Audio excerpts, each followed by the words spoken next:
Hermes, draw near, and to my prayer incline, in arts gymnastic and in fraud divine. Dire weapon of the tongue which men revere, be present, Hermes, in thy suppliant here. Welcome to Third Eye Bind, Episode 7, Twin Flames.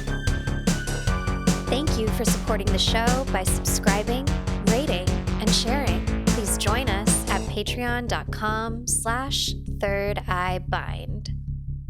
Hello, I'm Laura. And I'm Kaitlyn. And welcome to Third Eye Bind. Welcome. In this episode, we are discussing twin flames. Twin flames. Let's get into it. Yeah, let's get into it. Let's pull some tarot. Interesting. I know. What will the cards say about this? That's it. Do I cut the deck? Yes. What is it? I pulled the Five of Cups. Okay. Which is the card of grief. Oh, okay. Mm-hmm. The card of grief. The card of grief. And when we, as I always say, consider the Five of Cups from the Smith-Waite imagery, we see a figure standing alone, cloaked in black, head down, and below them there are 3 cups with their contents spilled everywhere. And behind the character are 2 cups that are upright and still full. But the focus that our main character has is on those spilled cups, the ones that are no longer of service to them, the ones that they can't drink from anymore. Sorry, I have to stop you. This is the card I sent you with that meme about the Baja Blast the other day. Oh my God. Remember? Yes, it was. It's like sad boy drops his Baja Blast and he's like, that's weird. It was. Oh my God, that's so funny. Continue, I'm sorry. But this is actually a really appropriate card, especially from this deck, because... What song did I pick? And you could have it all. Oh. My empire of dirt. I will let you down. I will make you hurt. And ain't that the fucking truth about twin flame relationships? Wow. God damn. Wow, I'm good. I mean, that deck's amazing. This is the deck for this show for sure. Yes. It's pretty wild how, when I use this deck at home, I don't pay as much attention to the lyrics, but in the context of filming this podcast, the lyrics have been so important and spot on to every single theme. And it's just wild because, yes, here's the thing about the fives in the tarot. They're a moment of disruption, of upset, of disconnect. These times when we feel so far removed from our center, from our truth. And the remedy is time, and also what we do with that time, grounding into the earth, leaning on our spiritual practices, leaning into our support systems, whether they are our therapist, our friends, our mom, our journal, our tarot decks. We don't get through the fives quickly, typically.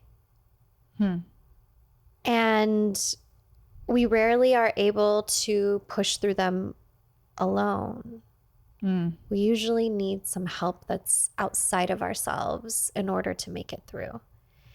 And from my own experience with intense relationships and from all of the research that I did for this episode,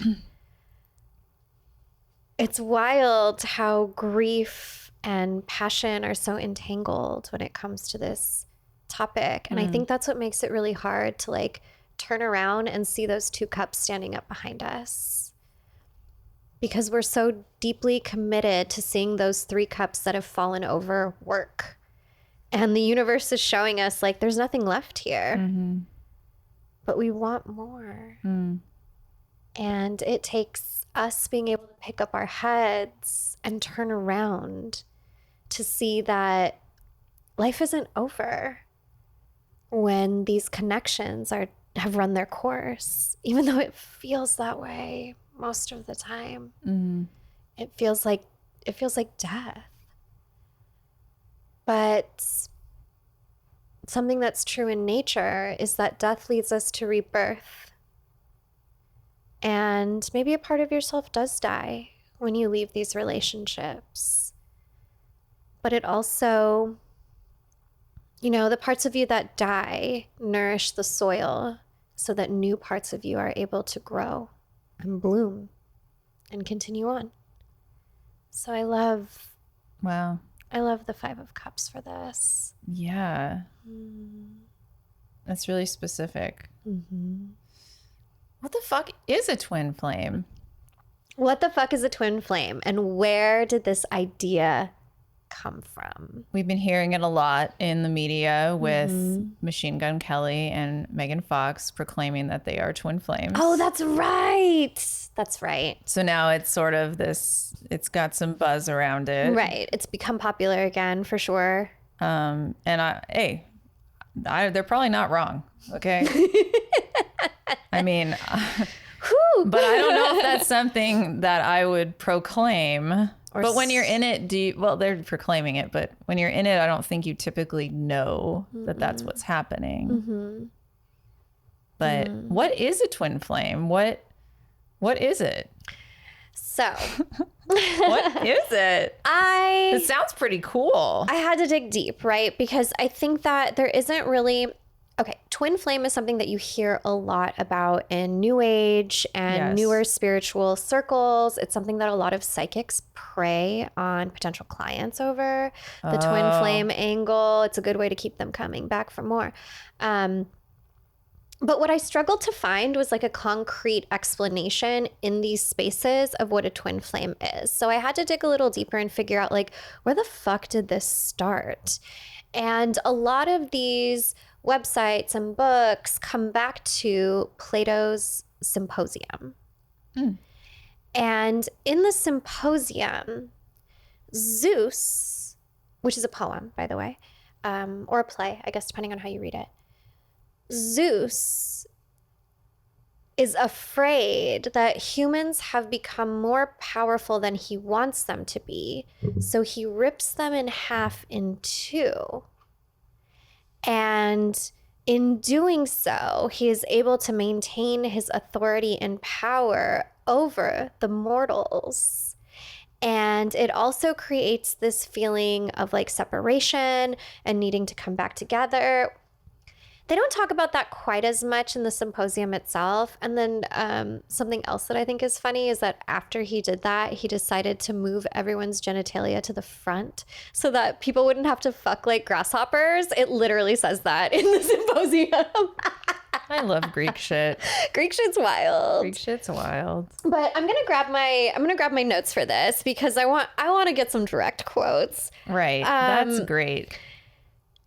I love Zeus and how Zeus is just like, your genitalia should go that way. Well, I mean, like Zeus, Zeus is kind of the shit king of the gods. Truly a shit Zeus king is of running the gods. around with his dick out, just like fucking anyone, everything and anything, often against their will. Often so. So in my opinion, it's like if Zeus thinks that this is a good idea, it's probably not. It's probably not for anything other than his amusement or to benefit him. Exactly. Exactly. So it makes me a little bit skeptical of it in the first place, right? But That's very interesting that its origin that you could find is Zeus. Here's where it gets interesting. Off to a great start. To me. Zeus pitied them. Where is it? After the division of two parts of man, each desiring his other half, came together, throwing their arms about one another, entwined in mutual embraces, longing to grow into one. They were on the point of dying from hunger and self-neglect because they did not like to do anything apart. When one of the halves died, the other survived.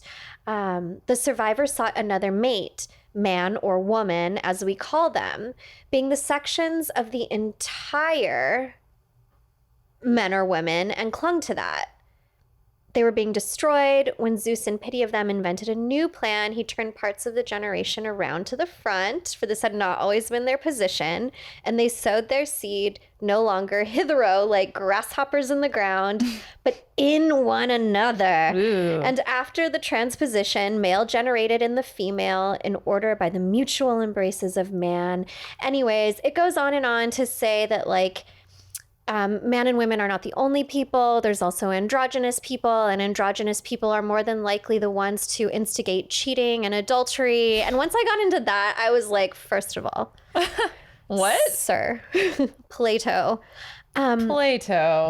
The more I read it, the more I realized, like, this is just a bunch of cis heteronormative bullshit, trying to glorify the heteronormative relationship of cis man and cis woman while demonizing the other, which is fucking weird because like, didn't the ancient Greeks all like to fuck, or was that just Sparta? Like, so No, I'm they confused by this, first of all. And Well, this is Plato, right? this is Plato. And so the story feels kind of similar to the way Christians take Adam and Eve, and like how Eve comes from the rib of Adam, Right. and that's why man and woman are Right. supposed to be together. Yeah, it does feel like that. So I'm like, I don't know about that. And like, maybe in the original Greek symposium, it wasn't so heteronormative. Maybe there's something that got lost in translation as it moved into the English language. Yeah, who knows? If nothing else, it's certainly entertaining. Yeah. But I don't know that it's necessarily proof that like twin flames exist. No, that's not what I would call proof. Right? Oh my God. So basically, I don't know if I buy it, because not once does Plato ever mention the word twin flames, and he also never mentions the word soulmates. It actually seems kind of like fucking agony to me. Yeah. Or like, you know, all over the world, we have different sort of origin stories for how people came into existence, and this is one person's version of how humans have come into existence. And that doesn't necessarily make it like canon for the whole universe, right? Usually canon. It doesn't make it. No, it doesn't. Right. But in terms of twin flames, this is what you found to be. So then, Okay. So in the 70s, then- okay. oh fuck, I didn't write her name down. In the 70s, there was a white woman who was a neo-pagan spiritualist who coined the term twin flame for the first time in a book. And then it got really popular in the 90s with Barbara Marciniak, who is a white woman, a new age spiritualist, and a self-proclaimed trance channel and author. So who the fuck is Barbara? Barbara. So Barbara was... She was in the 70s just having a good old time. Look, she's a little out there. As I dug into her work, I was 1000% prepared to just like rip her to shreds, you know? But she does get a few things right, in that she talks often about how like the world is controlled by the people who have the most money. And they monopolize, you know, the media, food supply, housing out of their own greed and bloodlust. Okay, Barbara. Right, this is true. But then she loses me because she gets into that whole like Illuminati, slippery slope, satanic worship. So I'm like, oh, so this is who we're getting twin flame information from. Somebody who peddles like anti-Semitism, basically, because that's what most of these Illuminati, elite world, you know, new world order, all of that stuff usually comes down to anti-Semitic behavior, that like, quote unquote, the Jews run the world, which just isn't true. Right. Okay. So that's who really brought twin flame information, twin pop flame culture. culture Okay. into the pop culture. Okay. She's the one who made it like a BFD in the 90s. And you know, that's also the slippery slope into like QAnon stuff. And Barbara's work is often quoted No. in QAnon forums. Shut up. QAnon blogs. Oh, Barbara. This is where I kept ending up finding her. Okay. So even though she might not be directly saying that's what I'm into, it's very clear that that's who her audience is. And that's Right. who made this word so popular. So it's like, is this Okay. even a real thing?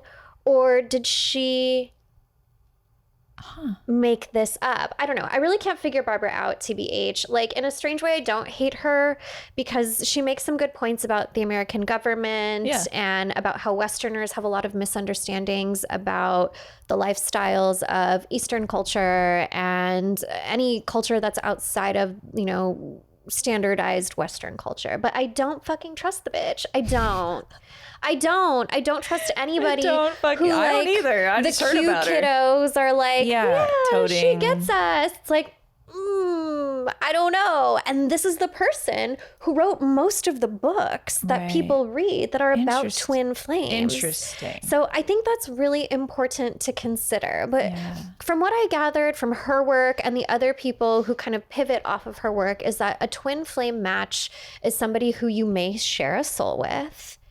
And what's consistent among these relationships is that they are intense. They're yeah. emotionally intense. They're physically intense. The sex is amazing. The passion is there. Your bodies are ignited all of the time. It's that like can't sleep, can't eat kind of connection. Sort of connection. Obsession. You're describing an Addictive. addictive obsession. Mm-hmm. It's like being addicted to a person It is like being addicted to a person. and thinking that it's love because it feels so intense. It feels so intense. Okay. Yes. And I just... Is that something to aspire to? Is that something to aspire to? I think nay, says I. It doesn't seem sustainable. It's not sustainable. It's not sustainable. It's I can see the allure, Absolutely. especially if you're somebody who doesn't have good luck with love or relationships, or if you're sort of alone and want something like that. And You're vulnerable. Yeah. You're not really feeling yourself. So Yeah. someone else being into you is like, or the thought The of that, boost. and also just the way that, you know, romance is portrayed in movies and oh my God, TV, yes. and it's not realistic most of the time, but No. it's that epic sort of The Notebook, you know, like. I think the media really does a number on our brain, especially like young femmes, people who are socialized as women.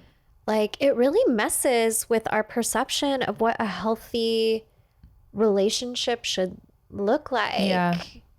And I think sometimes, you know, that activation we feel in our body is so exciting, but maybe that's your anxiety.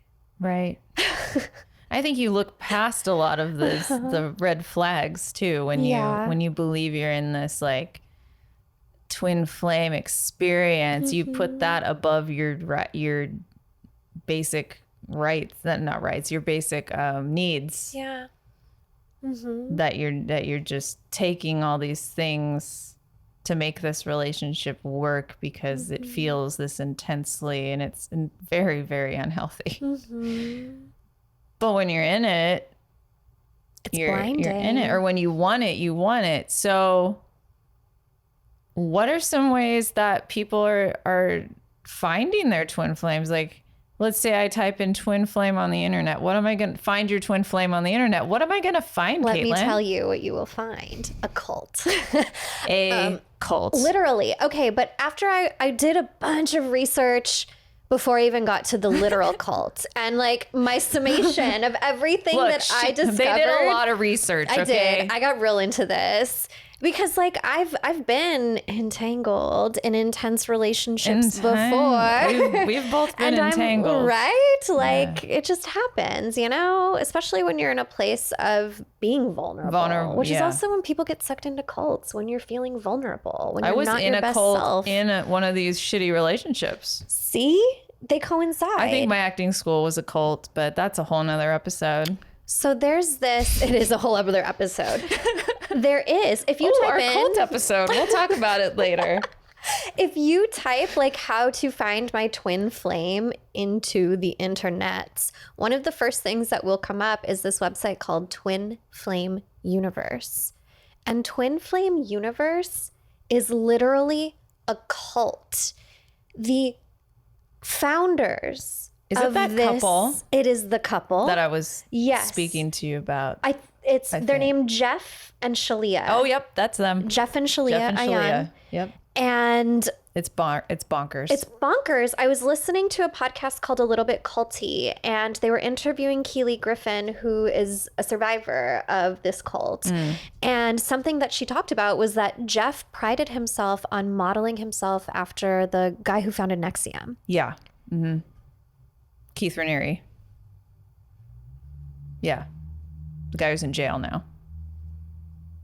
Like, so it's definitely it's also one of those things where like buy our class for $20, and then if you really want to find love, buy our class for $5,000 and come to our retreat. And she was talking about how like it was only through their system that you are able to find your true twin flame match. Yeah, it's just them. It's just through them. They're the only ones who can help you call in their twin flame match.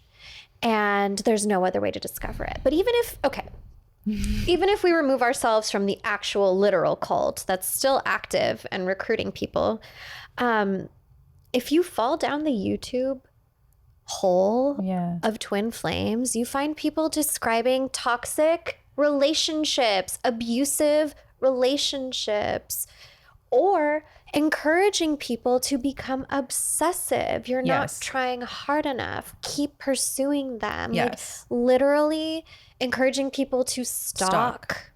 Harass. Yes. It's illegal behavior that these people are encouraging their members to do. Literally, I listened to a podcast about this couple, and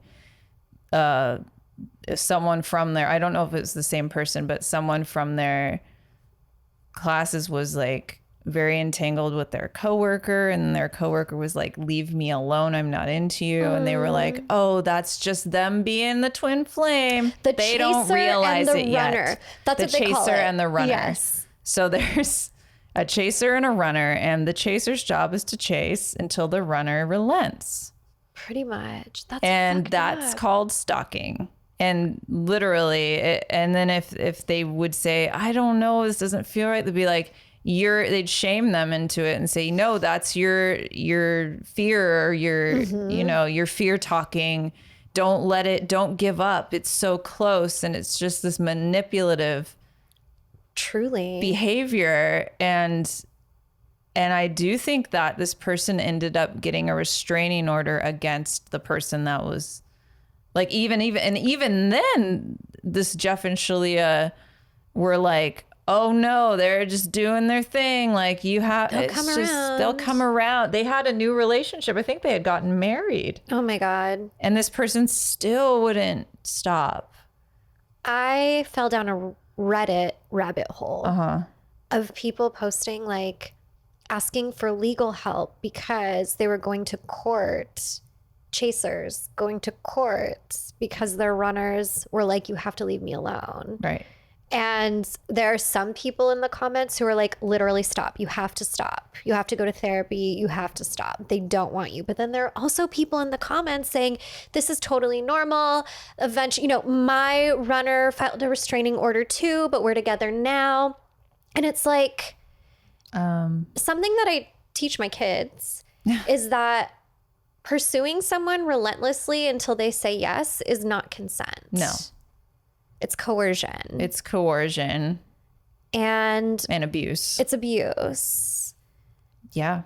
And if that's the foundation on which this idea of twin flames is grown upon, toted, is it something you why would you want to do that? Why would you want, and like maybe twin flame isn't a thing. Maybe you're just in an unhealthy relationship with really exciting sex. And maybe it's exciting because you feel like you're in danger. Yeah, I mean, maybe you're just in an intense relationship. That doesn't mean that there's some cosmic meaning other than that it's complicated. Yeah, maybe you're supposed to learn to walk away. Maybe it's, I mean, all relationships are lessons. I mean, you should learn something and move on. In an abusive relationship, ideally, that's what happens. One of you leaves and then you move on. And it's so sad and fucked up to me that these people are using people and encouraging them to do like illegal shit. Just immoral shit. Like what? Like I don't understand. And look, we always say I can never understand how someone could be in a cult. Right. But like I just said, I think that there's establishments that are designed like cults, educational establishments designed as cults. Absolutely. That no one calls them cults, but mentally and emotionally, that's what they are. Right. A cult's not going to write that that's what they are on the front door. And you know, that then sometimes we enter those things if they seem safe and educational and are going to, you know, and then sometimes they're cults. Absolutely. They're cults with a finite ending. And then you're kicked out into the world without the proper knowledge to like handle what you just went through. Absolutely. And I think that's when we're most vulnerable to these types of relationships as well. Like the person who's susceptible to a cult is also the person who's susceptible to narcissistic abuse. And like sometimes even capable of it. Like, you know, like survivors of abuse are also capable of turning around and becoming the abuser. Like humans are complicated as fuck. And a lot of these YouTubers and new age spiritualists who are like, try harder, try harder. I'm like, what are you doing? They just want your money. That's why they keep doing it, because you keep coming back and if they really wanted to help you, they would teach you how to move on from that and how to manifest actual love. And I hate the word manifest, but manifest actual love in your life, create love in your life. But that's a quicker set of classes. Absolutely. But they keep you on the hook. Monthly payment. I mean, what they're charging is fucking ridiculous. It's first of all, thousands of dollars. And what is their experience? What do they have training wise? They don't have anything. I don't believe. They call it like the actualization or some shit like that. I don't think they have. His past is really sketchy. This Jeff guy, I forgot exactly what it was, but oh boy.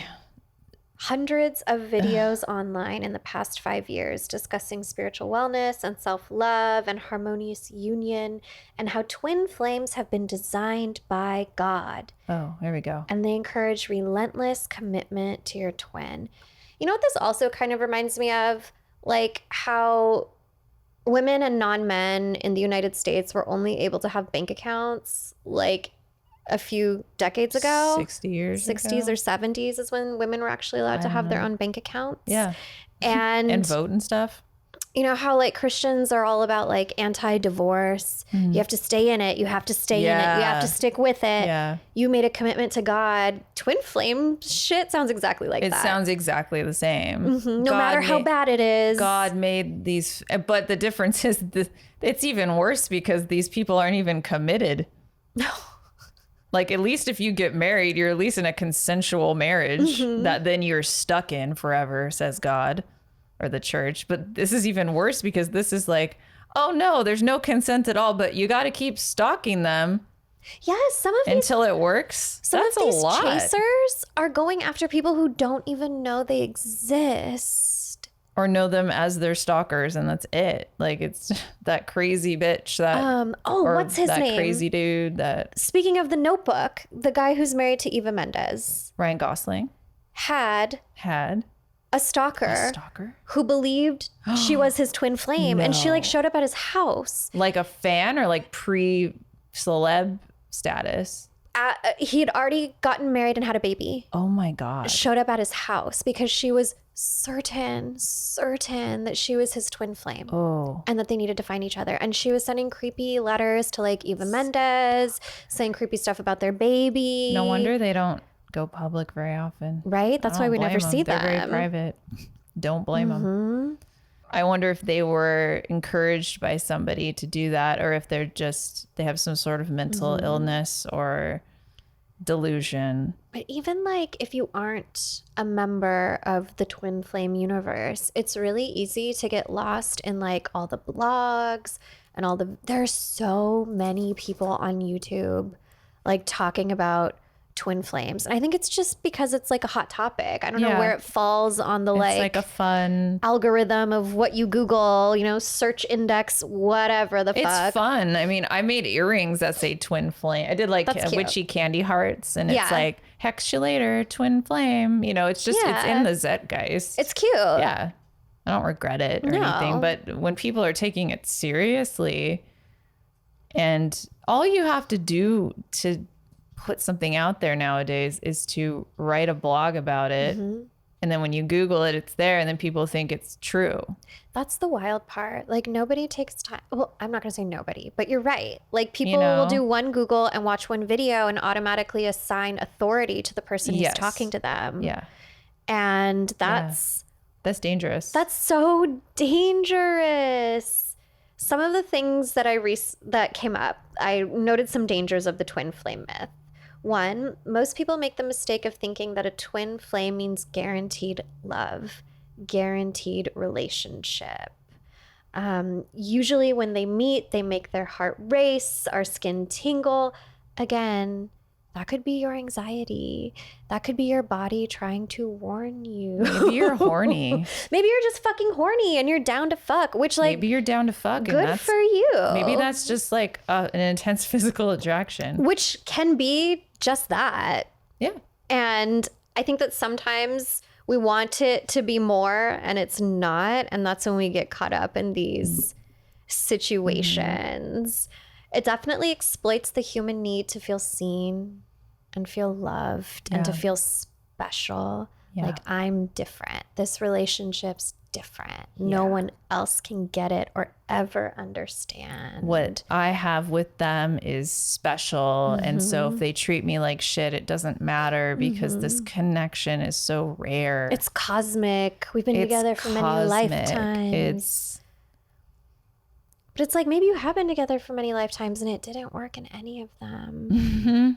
My most intense relationship, I've had like past life visions of us and it ends bad every time. So it's like, maybe the universe isn't trying to tell me we're supposed to be together. Maybe the universe is like, why the fuck haven't you figured this out yet? Right. And sometimes the roles are reversed in those past lives. Sometimes the chaser might have been the runner and the runner's the chaser, and then or you take turns. It needs to end badly, so you learn again. This is not it. Yes. And like, I don't know, we kind of touched upon this, I think, last episode when I talked about love spells. Like, you should want to be with somebody who wants you. Yeah. Who wants you. There's a lot. I have a lot of like, I don't have a lot. I have a few single friends, and I told one of them recently, like, look, if someone wants to be with you, they'll be with you. End of story, period. If you're unsure, they're unsure, or they don't want to be with you. Especially with men. Absolutely. What's that quote that circles around? If he wanted to, he would. Exactly. And that's so true. You know, I've only have experience with men, so that's my, but it's true. It's just, yeah, it just perpetuates this impossible standard. And even the standard, it's like, that's such a toxic way to live, like in a relationship. Exhausting. It's exhausting. It's exhausting. And if you're paying for that shit, that's just exhausting your money. It's draining you of all of your resources. Everything. Yeah. Your energy, your time, your money. That's a fucking scam. And these people are scam artists and they suck. Absolutely. You suck.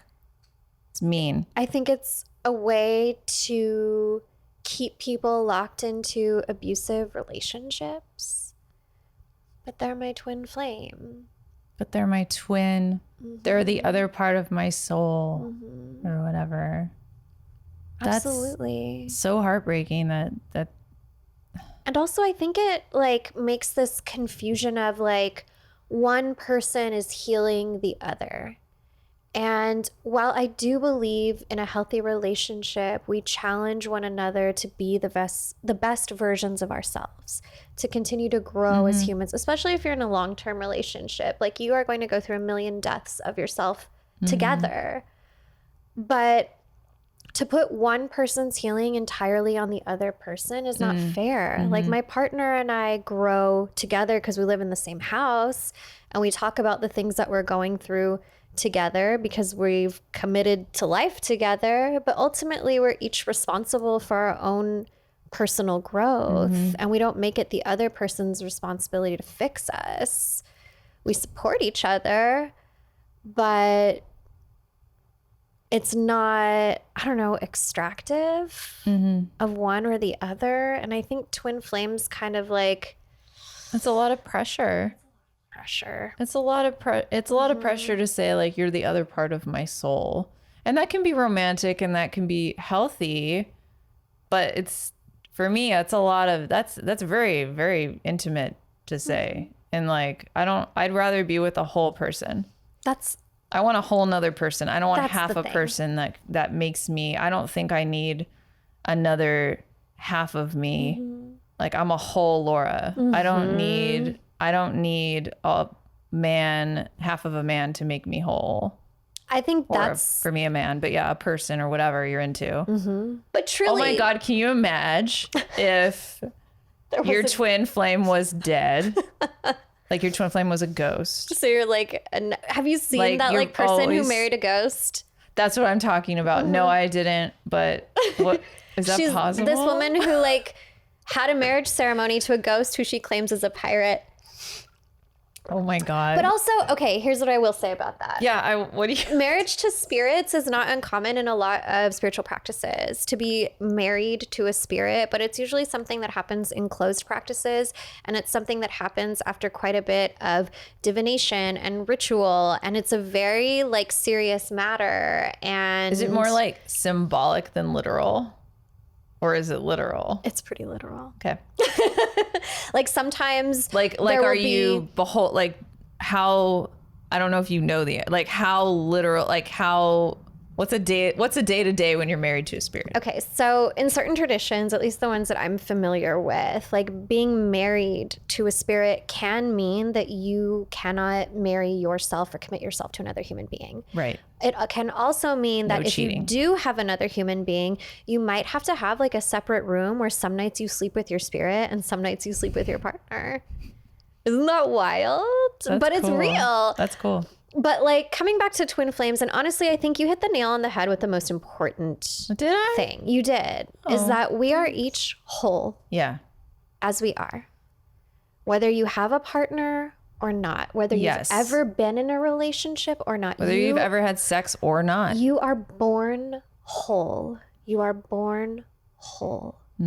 And anyone who tries to convince you otherwise is trying to sell you something or take advantage of you. Absolutely. We are all whole as we are. And to seek out your other half is to reject parts of yourself that are already there. You don't need another person to complete you. You are complete. And having another person in your life can be a blessing and it can be beautiful, but it doesn't define who you are and whether or not you're enough. Yeah. That's in general good relationship advice. You know, there's a lot of, and I struggle with that too sometimes, where it's like I'm very emotionally dependent on my husband sometimes. And like, you know, if things aren't good, then I like crumble a little bit, and that's not on him, that's on me. And that's what I'm working on in therapy, if anyone's wondering, straight up. Like, you know, just being able to take his emotions in and not let it destroy me that he's even having them. That's such a Gemini fucking problem to have. Absolutely. I'm like, what do you mean? Like, what do you mean you have You're feelings? sad? Why I are am the you only sad? one. Yeah. Why are you having feelings? What do I do? Oh my God, what do I do? No.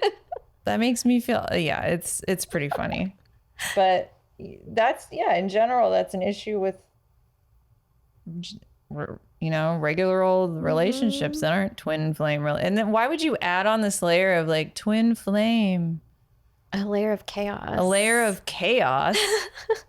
You can have like a bajillion twin flames if you want. Go ahead, but just don't keep at one person like without their consent. That's just stalking. I feel like that's the other like problematic misconception amongst all of the many we've already mentioned is that the twin flame ideology really sells this idea that there's only one match for you. Yeah. Lifetime after fucking lifetime. There's Only one. There's match. only one. And that is just not true. That's very churchy. It's so churchy. This is just Christianity. It truly is. It is. Whoa. There's only one person for you lifetime after lifetime. And let me tell you, that last line in your vows, till death do us part, is an important one, because I have had clients who have not used this line. They omit that, or they talk about being together eternally, and then their partner passes away. And then they find themselves in this position where like their partner won't leave. They're at a point where they're ready to move on. Oh. And the spirit of their deceased partner is like, what are you doing? And so I've had to help them through spiritual remediation to release the vows so that they could move on. And by the way, it was successful. That client's doing really well and is in a new, beautiful, healthy relationship. Congratulations. That's great. That's helpful. But there isn't one soulmate, because TBH, both of those partners that client has had really were good people and good matches, both of them. And it's not fair to us, and it's not fair to our partners to think that they're the only one. You know, there could be so many different people who align with whatever version of yourself that you are right now. And we don't give ourselves a chance to meet those people when we find ourselves hyper-focused on just one person who's our only soulmate. Or our like twin flame. And I think if you are with someone long term, that's because you choose to be. And that's that. Or at least I hope so. Like, some people don't have a choice. Right. You know, sometimes you get stuck in long-term relationships because you have no way out, no support out. But right. In healthy relationships, like, you should be together because you both want to be. And like, we're talking this is the other thing. The twin flame theory doesn't leave, it's only a space for monogamous heteronormative relationships. There's no space for queerness. There's no space for polyamory. No. And there's no space for ethical non-monogamy. And like, do those people just not have important love? No. I guess not. Right? According to Shalina Jeff and and Shalia, I guess not. And so God, so again, we're brought to this point. Everything. Ultimately, it's once again Christianity. It's once again Christianity. Wow. It's just, we're not making this up. It's just, wow. It just keeps being true. It keeps being true. I just, as a person who I'm with a dude now who's also queer, which is probably the only reason why I ended up with a man, is like, you know, I've been with all sorts of people, and this type of ideology does not have space for me. Yeah, no, it doesn't. And like, I don't want it anyway. I don't want it, and I'm a straight person. But you know, I think I don't want it either. this also goes back to what we talked about last week about needing to have rooting in something, whether it's ancestry, culture, community, because when we don't, we become susceptible to these ideologies. They become our truth. They become our culture. Culture.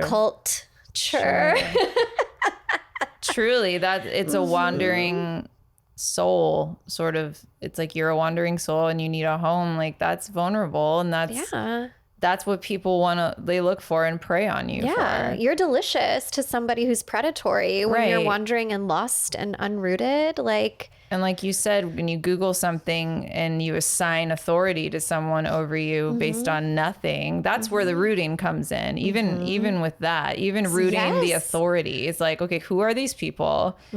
Google some reviews. What is their track record? There are podcasts about these people as scammers, and it's pretty obvious if you look them up. Like, are the friends that are recommending this to you people you actually trust, or are they kind of, like, are they people that drinking the Kool-Aid too? Are they drinking the Kool-Aid? Are they giving you the Kool-Aid? Because I think a lot of the time that's how it happens too. It's not just a cold, excuse me. I think that's a cult reference, by the way. What? Drinking the Kool-Aid? Yes, it is. You're not just Googling this. It's referrals from friends and like Reddit boards and things like that. Like, you really have to practice your discernment. This podcast is brought to you by the word discernment. Discernment. Do you have it? Do you have enough of it? That's it. That's the ad. Discernment. Are you using it? But it's true. It's just true. It's true. Your discernment is the fingerprint of your practice. It really is. It really is. And honestly, or your life, really. I mean, I did a poll in my IG stories to see like how many of the people that I'm in community with buy into Twin Flame. Tell. I will tell. Do tell. Because it was interesting. And I was like, oh, I can't wait to burst everybody's bubble. My current favorite bubble to burst is that cusps in astrology don't actually exist. It's not a thing. Cusps in astrology. You're either in a sign or you're not in a sign, but cusps are not real. People get real mad about that. Yeah, I don't think they're too confusing. They're like, not real. Why? Cusps are not real. But now my new favorite bubble to burst is that twin flames are not real. Twin flames are invented by white ladies in the 70s and the 90s. It sounds who are quoted cool on QAnon blogs. You don't want that. But okay, 53 people participated in this poll. I was one of them. 34% have been in twin flame relationships, and 4% said they were in one right now. 29% of the people who were in a twin flame relationship said it lasted less than a year. 29% said it lasted 1 to 3. Only 17% got 4 or more years. And then 25% called it the never-ending story, which you know what that is. Yeah. It's like that it's cat and mouse. It just keeps going on and on forever. Okay. What else happened? 38% of these relationships were social media official, while 62 were too complicated for the public. Too complicated. Wow. If you're not going to post me all over your Instagram, I don't want it. If you're not going to tattoo my name on your neck, I don't want it. If you're not going to marry me in 3 months after we're together, I don't want it. I'm saying that because that happened to me. I was also married in less than a year after my most intense relationship of my life. Same. And and look, quick, like, relationships happen quickly sometimes. And sometimes they're very good. You know. When you know, and when you listen to your intuition, you use your discernment, and sometimes you take risks. This is not saying to not take risks and to not. You have to take risks. And you know what I mean? Trust your intuition. That's not what we're saying, because that literally, I got married after like 2-3 months with somebody in Vegas, like randomly, didn't plan it.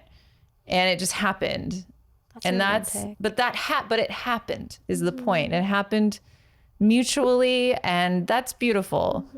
Those things can happen. people that are together for decades get married and sometimes they get divorced after a year. And that's okay. But the time doesn't matter. Time doesn't matter. Time doesn't matter. No. Because the greatest difference between my previous relationship and this one was like, honestly, we didn't have that super wild, intense, like can't live without each other type of connection. It was just like, oh, I really want to be around you.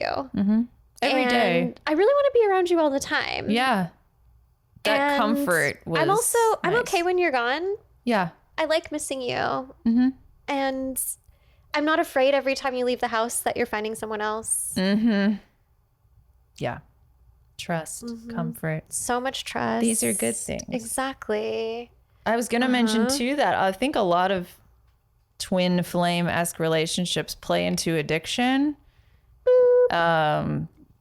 Like substance abuse addiction, not just addiction of oneself, like enabling. There's probably a lot of partying and those sort of things going on. That was the case for me, for sure. For me too. And like, it just doesn't, I mean, not that was a twin flame experience, but it was an intense experience. Yeah, I don't feel like any twin flames aren't real. Twin flame So experience. that's the point, is that they're just toxic relationships. They're just shit relationships. And that's okay. It's okay. That's how we learn. We don't need to assign cosmic meaning to everything. We don't. Being a human is messy. Being a human is cosmic enough. Like We learn through it. It is. There we go. is. Being a human is cosmic. It's cosmic enough. And I know it's cool. Twin flame is a cool term. It sounds good. That's a band name. That's like a makeup. Like it's a cool set of words together. Twin flames are right here, literally on our. Twins. We're Geminis. We're magical. twins are cool. Like I very much like two-headed animals, and like, yes, the imagery that it evokes is very seductive. It is very The words themselves are very seductive. And your words are spells. And your words are spells. So when these are repeated, twin flame, where's your twin flame? Who's your twin flame? That's how things in pop culture gain power and gain power over the vulnerable. Is this Absolutely. So I'm not, for one, going to perpetuate the twin flame myth anymore, because that's all it is. It's a myth. Quite literally a myth. Quite literally a myth. And it's just a messy, toxic relationship. It's just a messy, An toxic intense relationship. And you know what? It's okay. Yeah. If you're going through It's a messy, complicated. toxic relationship, like there will be another side. If you are leaving a messy, toxic relationship, I think that something that I've found myself saying more than once as a spiritual advisor is that you don't always have to assign lessons to your suffering. Yes. Like sometimes shit happens and you don't need to keep digging in to find a greater reason or a greater meaning. You can identify that this is shit and I'm going to survive this. And it's going to be different next time. And maybe you don't believe it in the moment. Like in the 5 of Cups, all they see are those spilled cups. All they see are those. But baby, there are 2 more cups behind you. And off in the distance, there's a bridge and a castle and some grass. There's a future. And like, it's okay. Yeah. And there's I more agree for with that. you. You don't need to assign lessons to your suffering. You don't need to assign cosmic, grandiose concepts to a shit relationship to make it meaningful. That's part of the cycle. It's like, oh, but it's this thing that makes it cool or substantial in some sort of way. And it's like, no, that's the part of the denial. Yes. I think twin flame myth perpetuates the denial that it's not healthy. Yeah. Absolutely. And then I think it gets us locked into this idea that like we only learn through suffering. Yeah. And that is just not true. That's, if you're a hard on yourself person like I am, that's something you'll try to do. I have a client who told me that they went to their altar one day and said to their spirits, they declared, I no longer learn my lessons through suffering. And it has become an affirmation that I use myself too. And I will now use because that's great. I would quote them, but they're private. So I'm not going to. That is okay. I'm not going to give them I'm not going to say their name, but I do want to give them credit. Yeah, like you don't have to learn lessons through suffering. Suffering doesn't mean you're learning something profound. If that helps you get through it, if that helps you move on and get to the next thing, cool. But like, don't fall for the trap that that's the only way you learn. You know, Yeah, because then you don't. Joy. Yeah, then you don't learn through joy, and you don't. You don't learn through pleasure. You don't notice the joy when it's happening. Yes. Or you assign it as unimportant. Hello, you're speaking my language right now. Jesus. You don't give yourself credit for things. You don't enjoy moments of joy. Or you think joy is not important. Yeah. You start to think that like joyful moments, moments of pleasure, moments of leisure, it's not important. I shouldn't waste my time with that. You know? Yeah. I need to get back into the struggle. And like, that's what capitalism wants us to do is keep getting stuck in the struggle. I'm down to lay on the couch. And we resist by instead insisting that we learn through joy. Like twin flames, it's just It's malarkey. it's malarkey. It's, as my 8-year-old would say, a con. It's a con. This is a con. Like, where did you learn that word? Anastasia, by the way. You know the part when Dimitri sings the greatest con in history? Yeah. That's where they learned it. That's cute. It's good to know what they're learning from these movies. Wow. But twin flames. Twin flames are not it. It's not it. It's not it. And like, if you want to see just how messy the twin flame thing gets, like go to Quora, go to Reddit, and you'll see how bad. Wow. But honestly, just bypass it. And instead, like, love yourself and make that the standard for how other people love you. Be your own best friend. Get to know yourself. Yes. Fall in love with yourself. Fall in love with yourself, because that is magnetic and enchanting as fuck. Truly. A person who is so deeply in love with themselves is radiant. And being in love with yourself is not a constant state of being. Just like being sad is not a constant state of being. Yeah. But when it becomes what you default back to, like that's magic. That is magical. I love that. Is it time? Is it time? For Spirit Candy. Spirit Candy. It's time.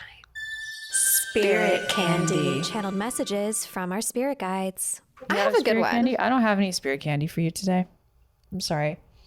I have a good one. I failed. I have a couple good ones. Oh, good. Which one do we want to read today? The first one. That's literally what they said in my head. That's same. Okay, there you go. I guess I heard that message. I feel like when we're in this space, we are very psychically connected, because Yeah. like whenever you channel, I'll like close my eyes and then all of a sudden I'm seeing what you're saying and I'm like, this is Gemini magic. Seriously. I just heard the first one. Like, yeah, that's cool. Okay. I channeled this from my guide, Amalia. And a really cool thing about building a dedicated relationship with the guide is that you get to know a lot about them. And Amalia was actually part of the Spiritist movement in Spain, Amalia Santo Domingo Solar. And you can find some of her books. Really? Wow. Online. Wow. So here's something I channeled from Amalia. You are cordially invited to grow slow and steady in a world that demands instant, disposable virality. When what we desire is intentional intimacy with people, with land, with spirit, there are many paths, but all of them take our time, effort, and attention. There's no fast track to communion with your gods, guardians, ancestors, guides, and other human beings. There's no hack or trending tag that will get you the blessings of the altar hot and fast. There's no algorithm to beat. In the realm of spirits, a shortcut is always a trap door or trick. Your spirits desire to connect you to your abundant birthright as an inhabitant of this planet. They desire for you to have faith in your dreams and feel worthy of your destinies. They empower you to exercise your free will in wisdom, in alignment with divine truth and divine love. The transformations and blessings the Spirit offers to you are real, but they are not intended to come true overnight. Slow, intentional growth, like the seed planted in the soil.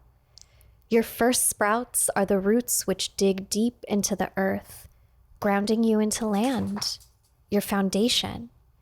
And as the gardener pours water and the sun shines bright, the seedling slowly rises to the surface, stretching their tiny green form to the sky. This is the gift of the Spirit.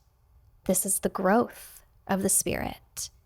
It may not come with 500,000 likes and 15 minutes, but it also won't be forgotten come tomorrow. Rather, it will continue to stretch and grow as long as the seed continues to be watered and cared for by the gardener, you. The co-creation of your dream life demands your effort and attention. Though this effort and attention will look different for every individual, it is a truth from which no part of nature is exempt. And you and I, my dear friend, are a part of nature, like the birds, the bees, the plants, the trees. Talk to your spirits, clean your altar, refresh the water glasses, and set out a fresh candle. Forsake not the work of thine own hands, for it is the work of those very hands that bestow the blessings upon you. Mm-hmm. That was very beautiful.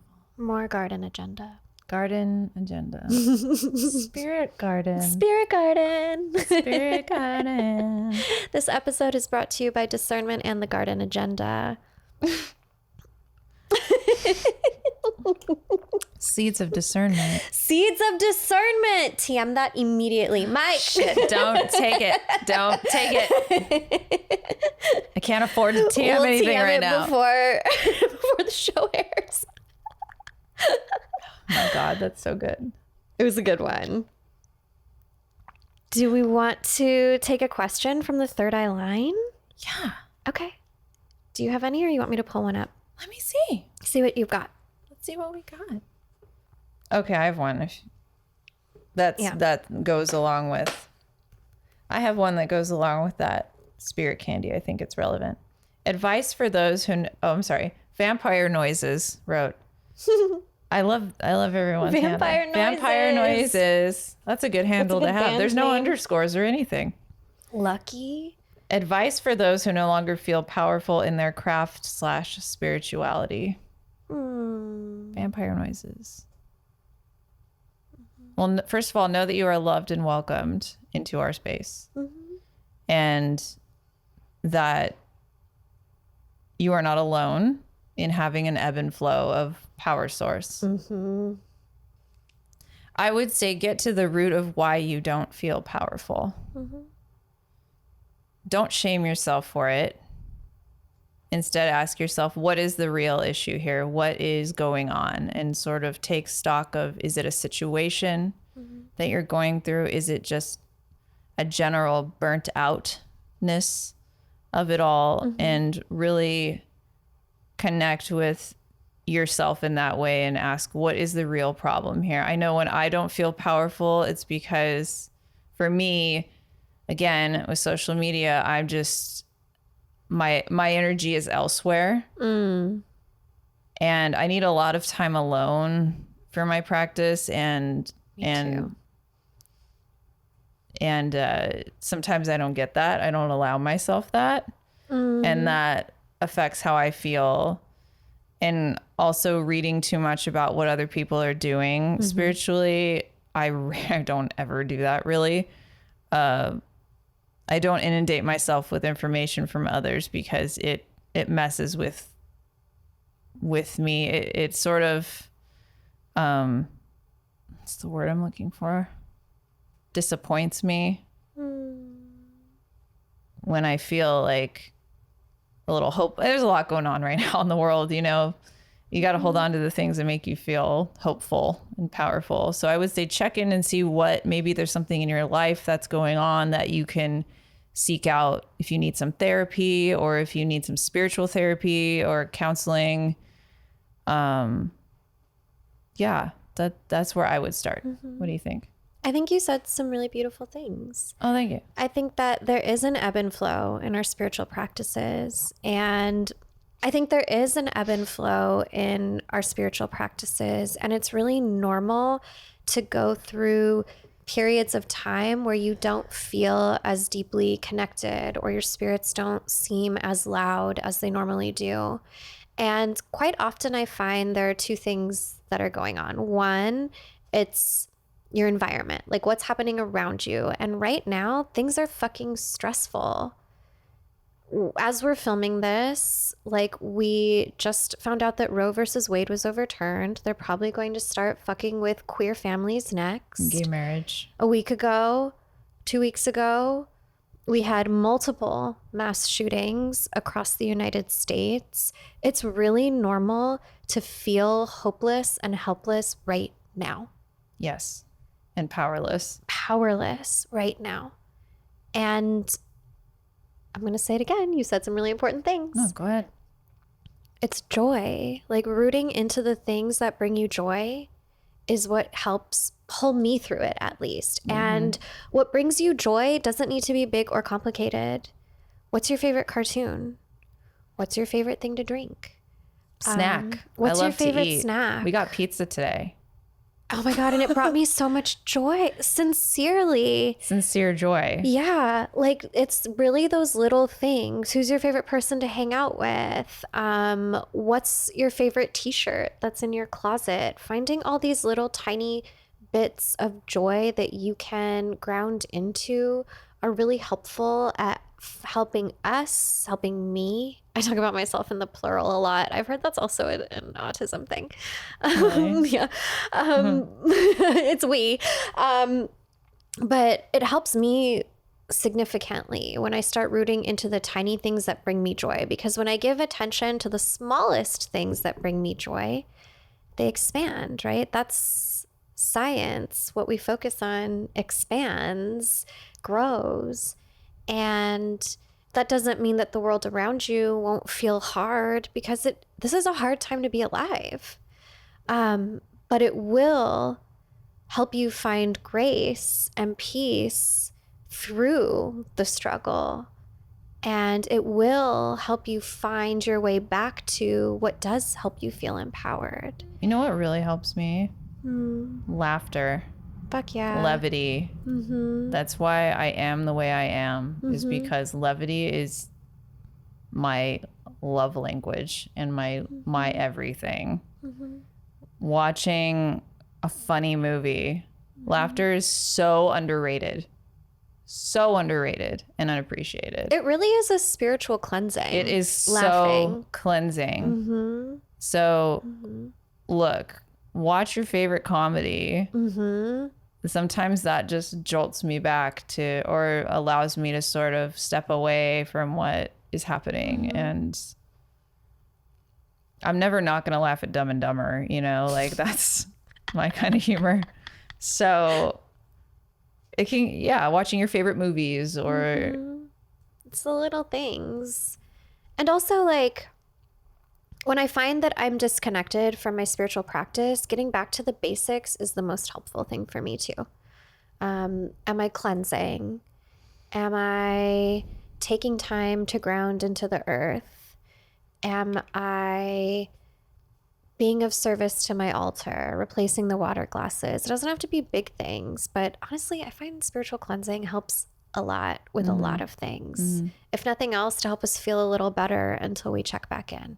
Also, like as a psychic, as a medium, I channel in lots of different ways. And when I am physically depleted, when I'm tired, my spirits are not as loud. And it's not because I've done anything wrong. It's because they recognize that like my body can't handle it. And so instead of like channeling with my arms flying and they're like fully in my body, I get whispers instead. And if your spirits are speaking in whispers, then you have to like quiet down, slow down in order to hear them. But know that it's not gone. Like your connection to divine, your connection to the spirit is not gone. It's just in a different season. And just because you're seeing other people on social media post constantly about what they're doing and how powerful they feel and just all their ritual stuff. And we talked about that in some past episodes about secrecy and sharing, but don't let that deter you from, it's the typical social media thing that everyone's posting the best of themselves. That's not reality. So Gatekeeping.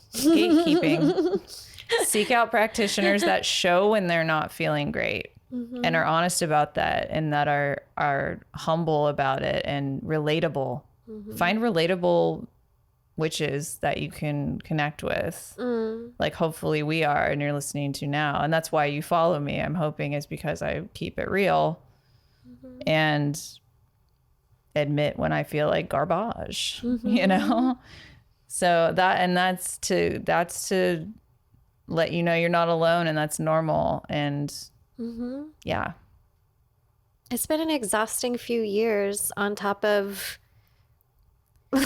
everything, all of the history of the United States of America / the world. Plus we're all learning and taking that in and adjusting, and it's a lot. It's okay to be disconnected, but your disconnection is not eternal. It's not. But your connection to divine is. It just won't always feel the same every day. No. And that's normal. What was their handle again? Vampire Noises. Thank you, Vampire Noises. Thank you. That was a very good question. Thank you, Laura. Thank you. And thank you for listening to Third Eye Bind. Be sure to leave us a message on the Third Eye line. We'll talk to you soon. Oh. Hello? Hello? It's my twin flame. Thank you so much for listening.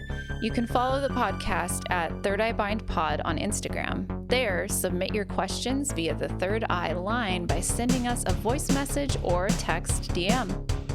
The show is available wherever you listen to podcasts and for you to watch on YouTube. Get early access to episodes and even monthly one-on-one sessions with us by joining our Patreon. Find us at patreon.com/thirdeyebind. Third Eye Bind is produced and edited by Mike Realm.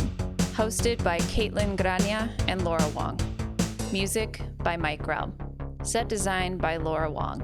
You can find Laura on Instagram at Lady Moon Co. And you can find Kaitlyn on Instagram at Spirit Garden Tarot.